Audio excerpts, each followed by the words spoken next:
Hey, my name is James. Welcome to my garage. Today we're going to build a platform for my 1978 Honda CB750 so we can do a restoration and get it back on the road. It's been sitting in here for a couple of years and I think it's time to get it going.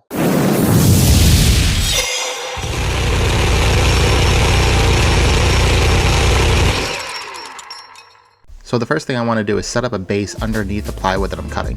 This will create an air gap underneath it so that when the saw is running along the top of it, it's not digging into the concrete underneath, and this will protect the track saw. Track saws are great tools because they allow you to cut a perfectly straight line like a table saw without having to set it up or take up nearly as much space.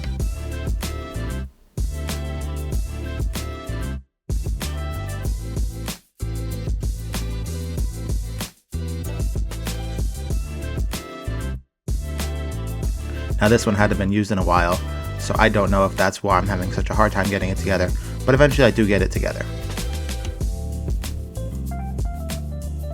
Now we need to find the center of the plywood in order to figure out exactly where to set up the track saw to run it down the middle and rip this exactly in half. And here I'll make mistake number one when I put the track saw in place but accidentally put it completely upside down.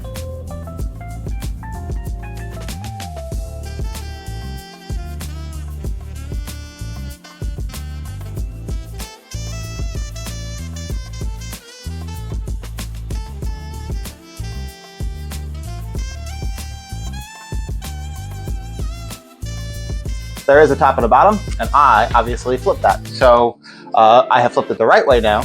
We can reclamp it, reset up the saw, and then cut it.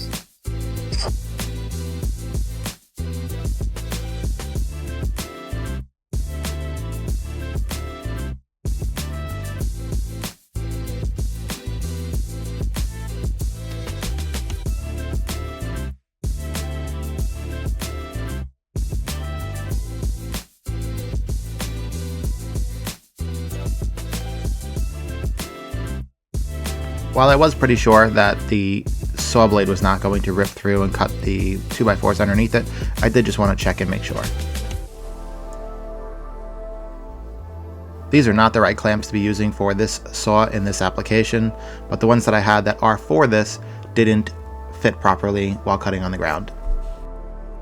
So it looks like having the track saw, the dust collector, and the heater on high all at the same time has tripped the main breaker for the garage, which is in the basement. So I'm gonna go flip that back on and get the lights back on. I'll go check the breaker box.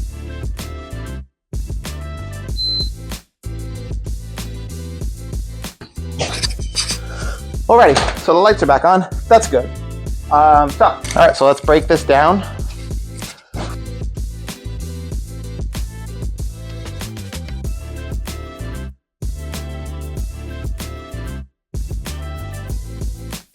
All right, so what we need to do is measure this out to 90 inches. And then we'll give it a little cut. Lining two pieces of wood up like this and then cutting them together is an okay way to do it. The best thing to do is to screw them together before you make the cut, but depending on how precise you need to be will determine if you need to do that or not.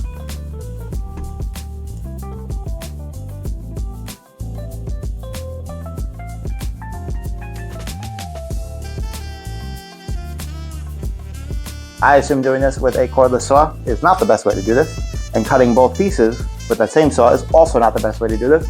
I could set up the track saw, make it perfectly straight, could use a table saw, could cut them one piece at a time. I'm just gonna do it. Trying to get this done quickly, and it'll be good enough for me. All right, you measure twice and cut once.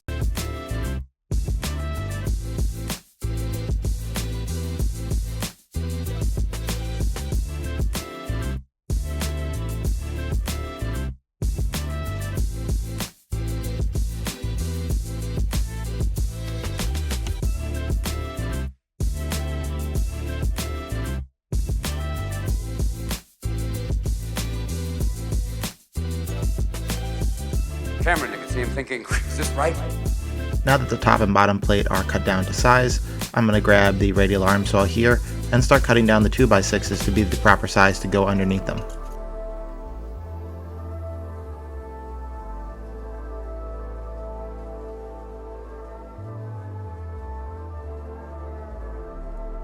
I did create a CAD drawing for this stand, but it is good to check out the numbers and make sure that your drawing matches the actual dimensions that you're building in.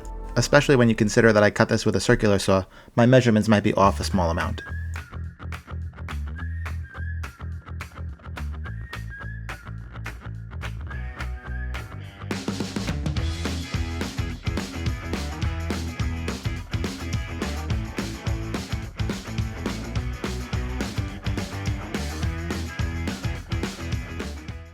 With the exception of the long middle support, I'm just using deck screws to hold this together. I've used deck screws for a lot of things like this. It'll be fine. Like I said, this is not permanent. It's only holding about 700 pounds. Distributed over it, it'll be fine.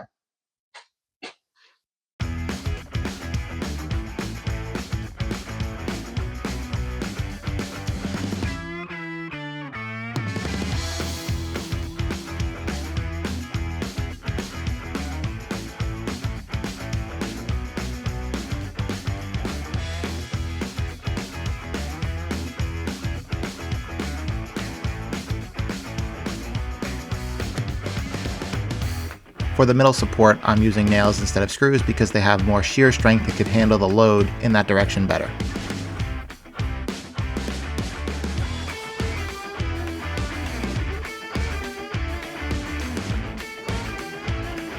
Do now is mark on the bottom side, so the plywood that's exposed right now. The plywood that's exposed right now is going to be the bottom board, just because that's going to be a little bit easier to mark right now. And what I'm going to do is make sure that everything is in the right place, and then we will mark the cutouts, because the 4x4s are going to go through to the other side.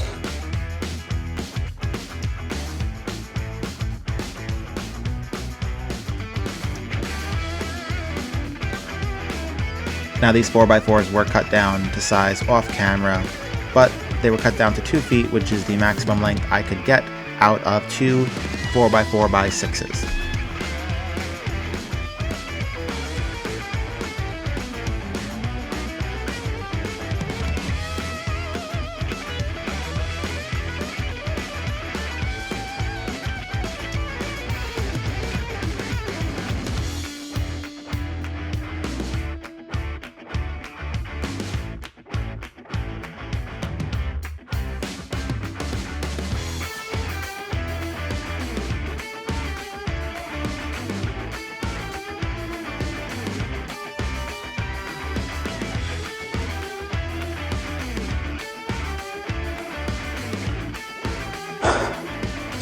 That's not where that's going yet. I'm just looking to make a workbench so I can cut this off the ground.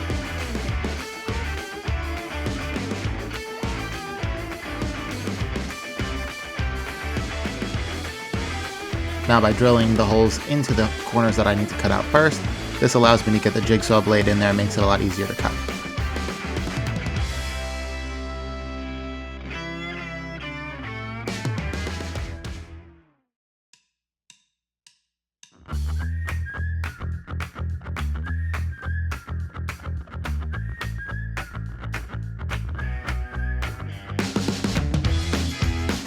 And this is the moment I realized that my tolerances were way too tight and none of these fit into the holes that I had cut out. So I have to go back in with the jigsaw and make every single hole just a little bit bigger so that it'll fit through.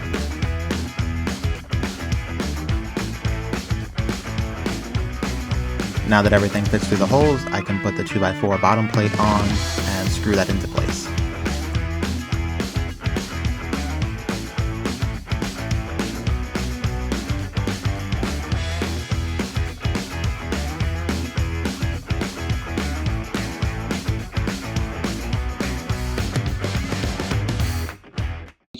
These are rated for 500 pounds each, but they came with these little screws and washers, and that's how they want you to install them. Oh, it's so small, it's not even showing up on the camera. Look at this. Okay. Came with these little tiny screws and washers. I don't really know what this is meant for, so I'm not really concerned about the weight, because at 500 pounds a piece, the bike weighs about 700. I think this is going to weigh about 300, so we're talking about 1,000 pounds. I have 1,000 pounds of safety in there. You do not need to do any math. And it's not really going to be moving around a lot. But I'm not really... I don't really feel good about these screws. So I'm going to run to a local hardware store and pick up some slightly bigger screws, and I'll be back in a few minutes. Where's the nearest hardware store? I went to the hardware store, got some galvanized lag bolts that will fit perfectly into the casters, and we're just going to put them in.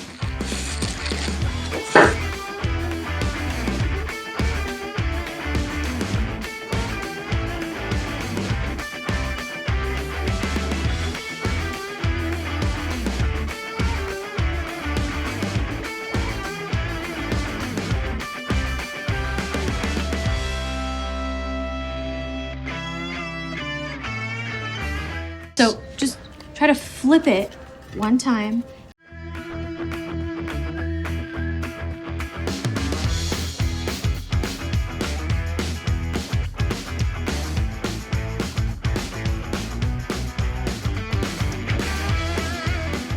Now for the fun part, shall we? Okay, so what we have to do is get this motorcycle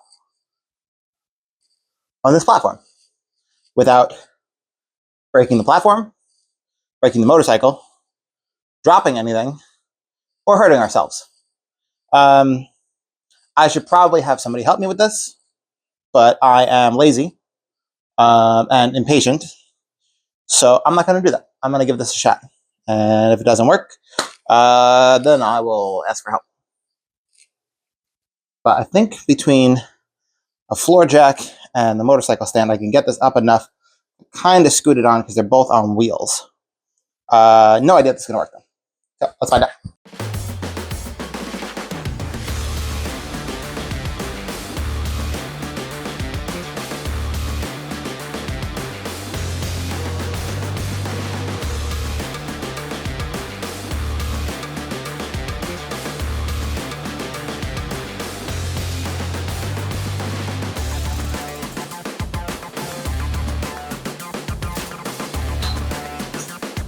All right, so I have an idea that might be crazy enough to work. So the plan now is to, I think I have this pretty high. I think that I might be able to lower it down onto the front wheel.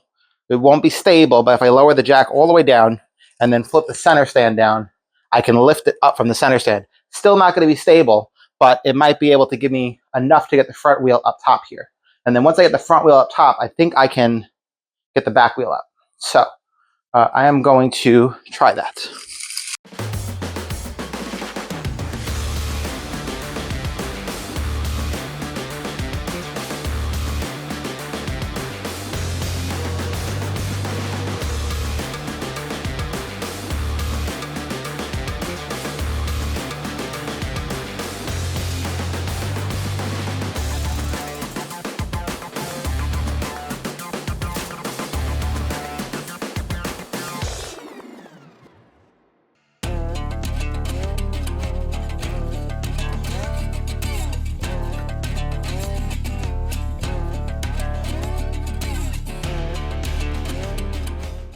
All right, so the bike is about 10 inches in the air on the front wheel. He measured it twice. And whatever the maximum height is on the back, pretty level right now. So, progress. Originally, I thought I was going to bring the bike on top of the stand, but I do think that the better course of action now is to get the bike up high enough where I can slide the stand underneath it. I think that that works out the best. Who knows?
There appears to be a design flaw that needs to be worked out.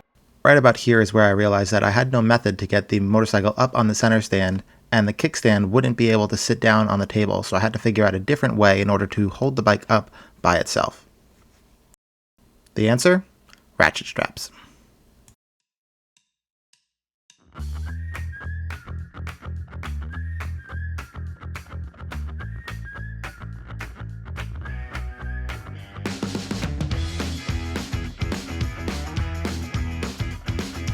Using my motorcycle lift, I did lift the bike up from the frame in order to swing the center stand down. Now, in order to not have the center stand punch through the 3/4 inch plywood, I did rest it on a 2x4. While the bike was up in the air, I put some lines down it so that I could see exactly where the beam underneath it was. This is just to try and keep it centered as much as possible if I move the bike back and forth or side to side. Or in the future, if I need to screw anything down, I know exactly where that beam is.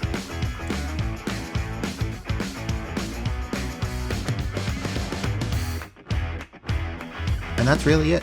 The motorcycle's up on the center stand, it's all strapped down, and the rollers actually worked a lot better than I thought that they would. This bike is super easy to push around the garage, and I'm definitely happy with how this came out. I hope you enjoyed watching this video. There'll be a ton more to come as I start the restoration of this motorcycle.